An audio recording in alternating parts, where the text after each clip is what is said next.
Aquecimento global e usos políticos. Texto de Leandro Cardoso Bellato, publicado em seu perfil no Medium. Narração de Alisson Augusto.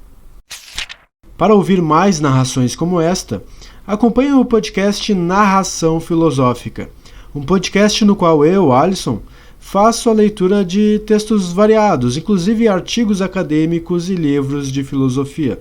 O link para o podcast você pode encontrar na descrição deste post. Vamos agora ao texto do Leandro. O aquecimento global é simplesmente um fenômeno. É objetivamente constatável de maneira independente por diversos órgãos e instituições ao redor do mundo, por diversas técnicas de análise. É um fato. Negá-lo é como negar que o céu é azul. É também um fenômeno relativamente bem compreendido. Conhecemos bastante bem a física básica a respeito. Conhecemos, medimos e estimamos bastante bem suas forçantes principais e, assim, conseguimos estimar adequadamente o grau de relevância de cada fator. É assim que se atribui ao fenômeno causa humana, pois os fatores mais relevantes advêm das atividades humanas. Muito mais difícil, peculiar e menos seguro é determinar as consequências deste fenômeno. A física e a matemática envolvidas garantem um comportamento que, literalmente, tende ao caos. Então, as predições são bem mais complicadas. Sabemos, em linhas gerais, os agravantes principais decorrentes do fenômeno, mas a verdade é que mecanismos de resposta ou de retroalimentação frequentemente nos surpreendem. Pois bem, o que é sabido é qual é o fenômeno, como ele funciona, quais suas causas e como ele tem evoluído nas últimas décadas. O que sabemos com menor precisão é como ele vai evoluir nas próximas décadas. O que temos apenas rascunhos é o conjunto de consequências econômicas, sociais e políticas envolvidas com esta evolução futura.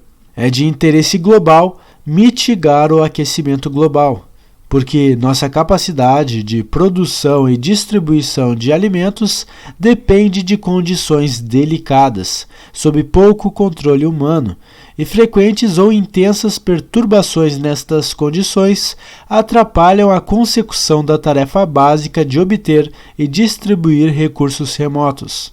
O problema central é que, atualmente, nossa produção de alimentos e nossa obtenção e gerência de recursos remotos estão entre as causas principais do aquecimento global.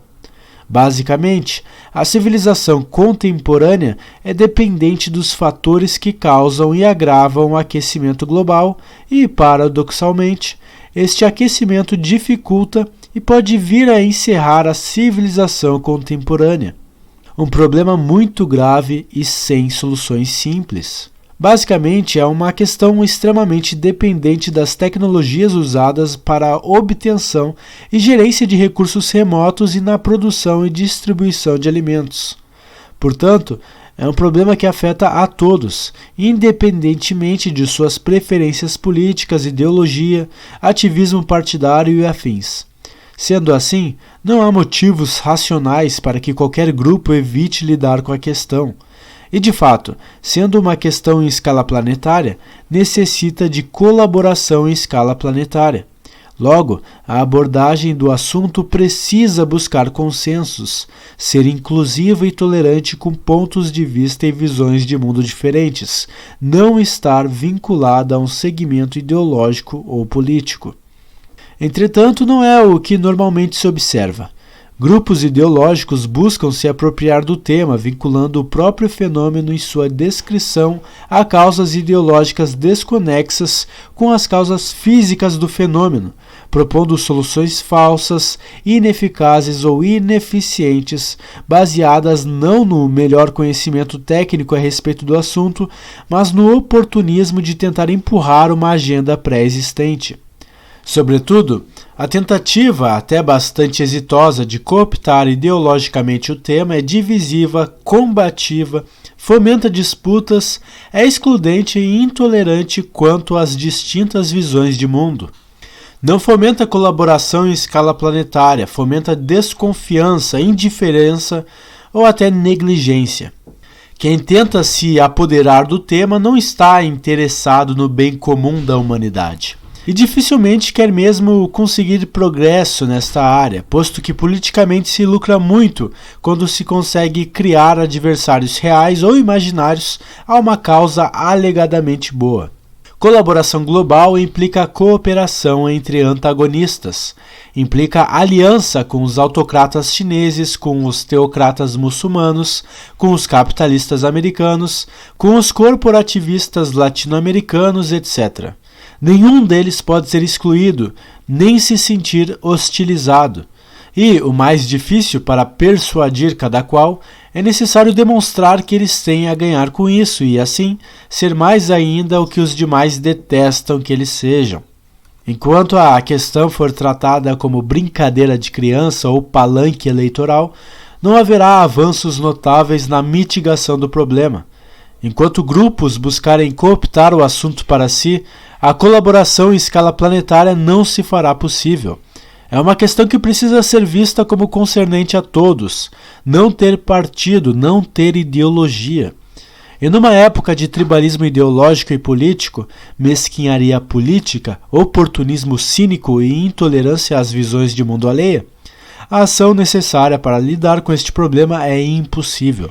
Tratemos, então, de levar esta época a um fim. E aí, pessoal, curtiram a leitura de hoje? O que esse tipo de reflexão proposto aqui, que é um pouco pragmática, um pouco realista, pé no chão, mas de certa forma um pouco esperançosa, um pouco utópica, crente na possibilidade da gente realmente, de alguma forma, sanar o problema do aquecimento global antropogênico no mundo. O que essa reflexão causa em vocês? O que vocês acabam pensando a respeito disso? De fato, devemos acabar com a nossa percepção ideológica de mundo na hora de enfrentar um problema do tamanho que é este do aquecimento global? Nós devemos deixar nossas diferenças de lado e tentar construir uma unidade comum, criar cooperação para fins específicos, para fins práticos? Enfim, eu gostaria de ter essa conversa melhor com vocês, então, se possível, deixem seus comentários, né? Acompanhem aqui o podcast Narração Filosófica nas principais plataformas e agregadores de podcast e vamos nos falando então. Aqui quem fala é o Alisson Augusto e até mais.